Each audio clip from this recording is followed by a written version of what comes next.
Do you ever feel like that imposter syndrome hits like really hard?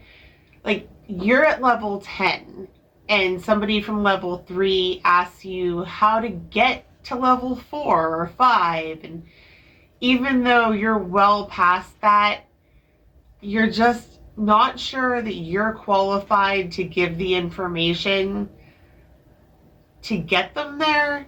Or maybe you look in the mirror and you're like, ugh, my hair, or my hips, or my lips, or you wonder why relationships aren't working out for you, or why you're not getting a promotion at work, or you're internalizing all of the negative and feel like it's got to be something that's on you. And the self-love that you're missing inside is so obvious in those moments, and yet you find yourself asking, what do I do? How do I find that self-love? And maybe the lack of self-love comes from trauma or from perfectionism or somewhere else that you can't even really pinpoint. But you know that you've got to find it, because if we can't love ourselves, well, how in the hell are we going to love somebody else? Or how in the hell are we going to find the self-confidence to ask for a promotion at work? Or how in the hell are we going to find the self-confidence to make a spell work, right?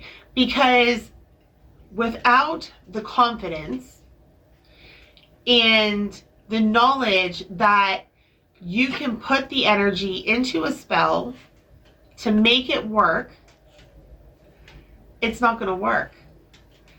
You have to know before you go into a spell that you possess the knowledge, and you possess the energy, and you possess the ability to manifest the outcome with the tools to make the spell work. But without self-love and without self-confidence and without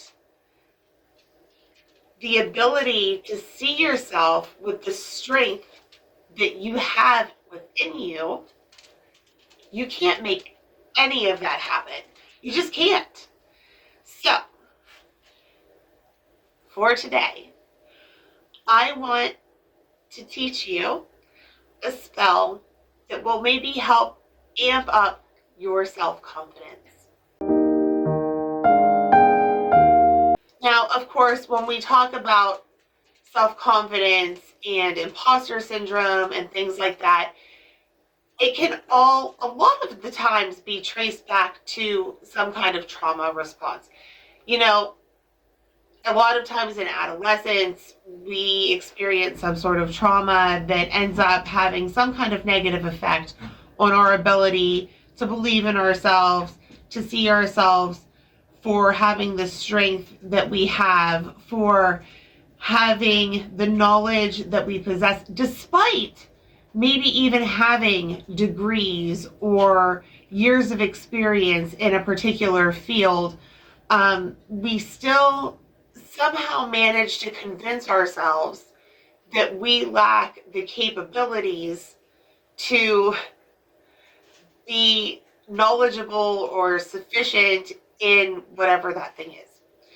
And so while spells are amazing, we still have to do the therapy or the shadow work or the inner soul work to get beyond the inner problems, right? Of getting past the trauma, working through it, breaking those trauma bonds, breaking the connections to the things that caused the problems in the first place.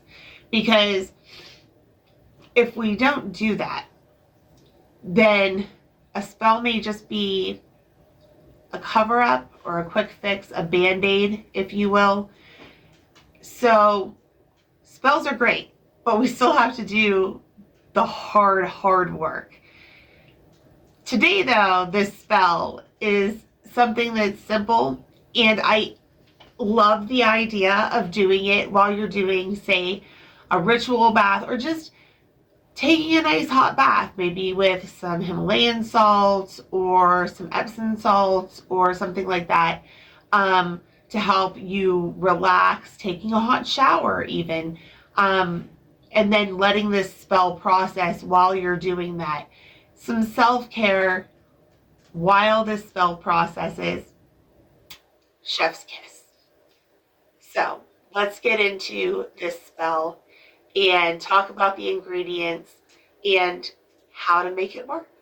This spell uses a handful of ingredients. It's nothing that's too out there or terribly difficult to come by. And I do all of that intentionally so that it's not like a wild goose chase or a treasure hunt to find ingredients for the spells that I present to you guys. And with witchcraft, as I always say, these are a starting off point. There is no handbook to witchcraft. There is no correct or incorrect way to do a certain spell in general. As long as you know your herbology and things like that, you have a starting off point. So if you find that some ingredients don't resonate with you or some techniques don't resonate with you, change them. This isn't Hogwarts, okay? There's not a textbook that you have to follow to make something work correctly. You can change things, you can adapt things, you can modify things. That's the wonderful world of witchcraft. You can make it work for you. What works for me may not work for you. What works for you may not work for me. It's a starting off point. If you love it, keep it. That's why I give it to you. Otherwise, tinker. It's fine. I'm not going to be hurt. So for this spell, the first thing that you want to do is gather your ingredients. In the center bowl, I have got some pink Himalayan salt. Then I've got some honey. And over here, I have some light pink rose petals, some lavender, a candle, rose quartz, rosemary, and this is some homemade sage oil that I produce for a variety of things, including one of my perfumes. These are all ingredients that I've gathered that will not only attract love for you yourself, but help calm you, help cleanse your spirit, help protect your heart.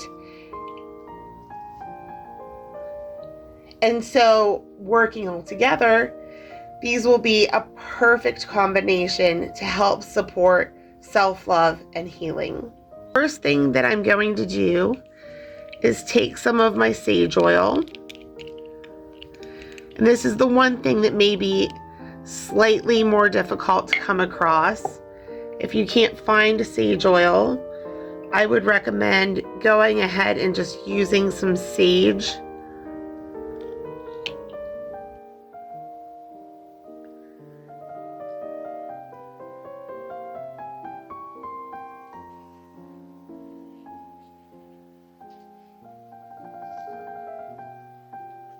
Sprinkle our rose petals around.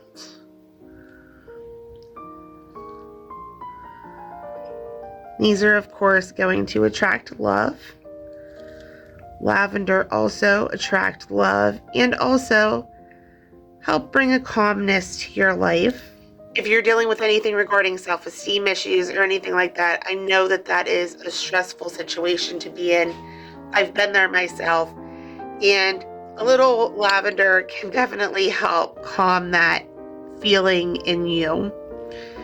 Rosemary for protection, and also to help cleanse your psyche.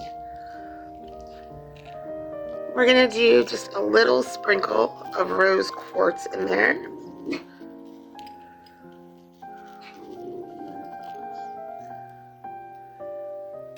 Last but not least, we're going to drizzle just a little bit of honey on the outer ring outside of our candle to help attract that love,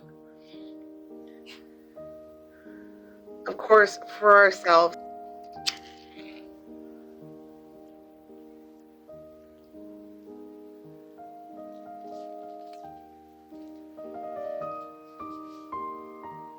And of course, when you do your spell, you can always write some words that are personal to you to say when you're putting it together or when you light your candle.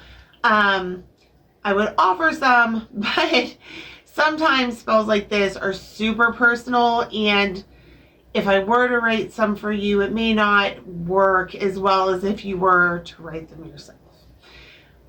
That said, let the candle burn until it fizzles out, preferably. Of course, if you don't have time to let it fizzle out, extinguish it. Don't blow it.